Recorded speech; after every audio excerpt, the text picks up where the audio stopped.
The Beaumont School Board tonight is making plans to talk about appealing the judge's ruling.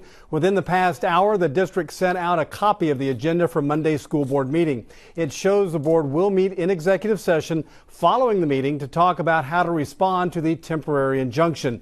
The education commissioner believes time has run out on the district's ability to repair what he calls massive problems.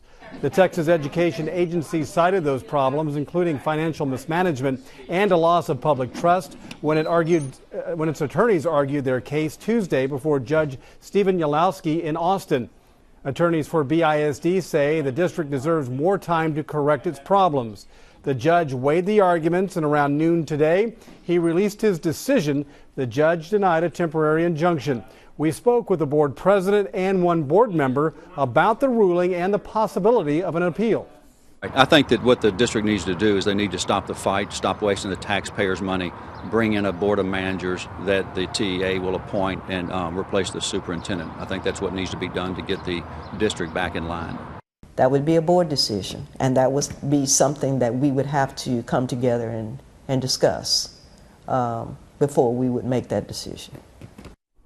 Now, once again, the agenda for Monday's board meeting includes an executive session. The board is scheduled to talk about appealing the denial of the temporary injunction.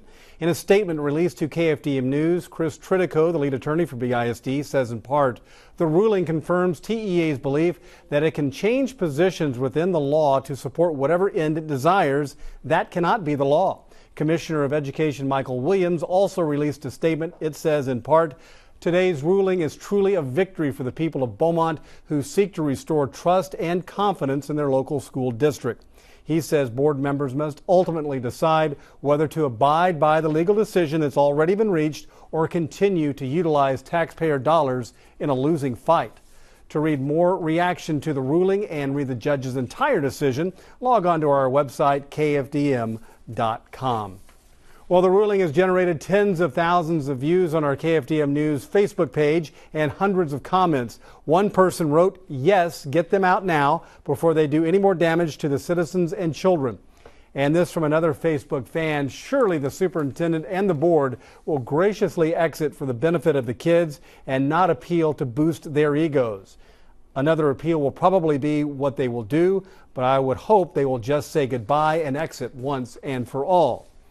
To read more quotes and offer your own, log on to our KFDM News Facebook page.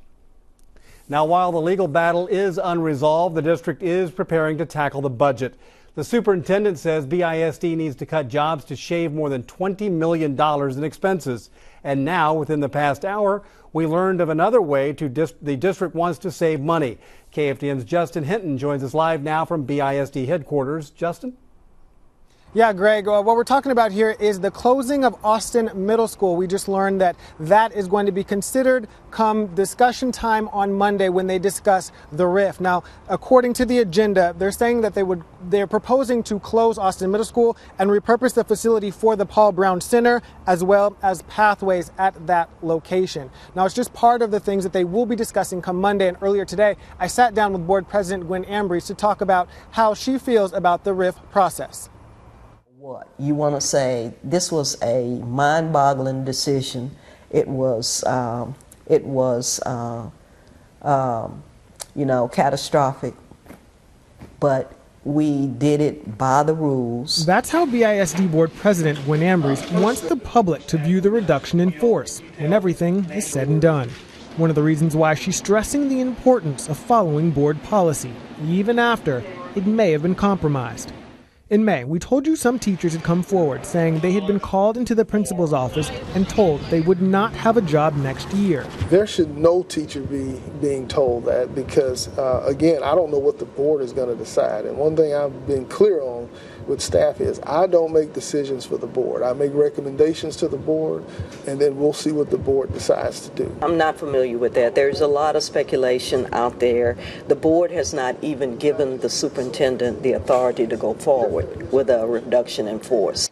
But just last week, Amber says she learned of a list with employee names on it, though she could not say whether it was the same list. That is not the way the process works. And I am interested in guiding the board through the process of RIF according to policy which is to concentrate on positions and not names. But if policy hasn't been followed in how this list surfaced, I mean, then I would think that you have to change something down the line to ensure that things are being done the correct way. And what we have is we have a third party in an HR specialist who has been through this before. She is our cold eyes to make sure that whoever name is on the final list according to positions, that they strictly meet the criteria that's been set forth by policy. A reduction in force list the district is still drafting. Conservator Fred Shafer directed the superintendent to add more people from the central administration office to the list of proposed cuts. Superintendent Dr. Timothy Shagwa added a few. Ambres said more should be coming next week. What is put forth on Monday, we will look and see. We will see. That is part of the discussion that we're going to have. We're going to look and see what the final positions look like, and then we'll discuss it and we'll decide. A decision she says has not been easy. Bear, a burden for that, but I do want you to know that the decision was not made lightly. It was not made lightly. Now, Ambres says if she has her way, she would not lay off anyone.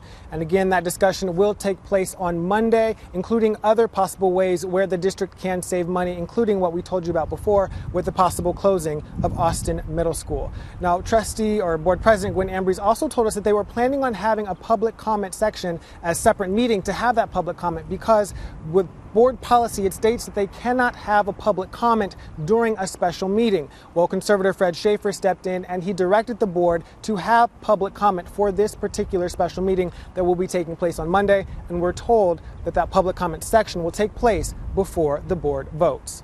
Reporting live in Beaumont, Justin Hinton, KFDM 6 News.